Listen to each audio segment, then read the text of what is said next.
13屆省港杯今日就會喺廣州嘅東較場上演第一回合嘅比賽。香港能否衛冕今屆嘅錦標呢，就要視乎佢哋今日喺作客嘅情況之下嘅表現啦。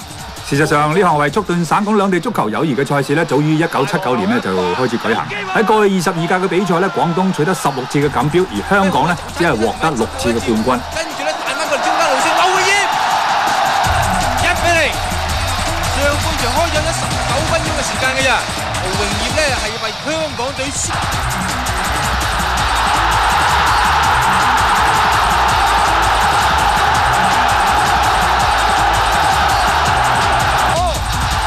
一個插巴甩咗，包括你一隻入埋添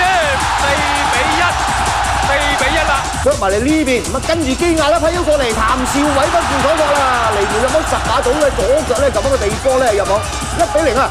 譚兆偉咧係迎接基。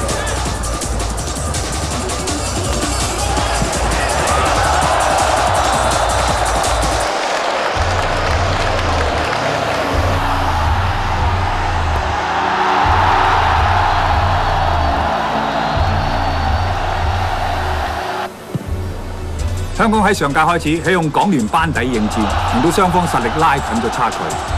最後港聯2回合合計以2-1擊敗廣東隊而重奪錦標。今屆香港再度以港聯出師，佢哋喺教練曾偉忠嘅帶領之下，能否成功衛冕呢？大家就要留意港聯喺呢2個回合嘅表現啦。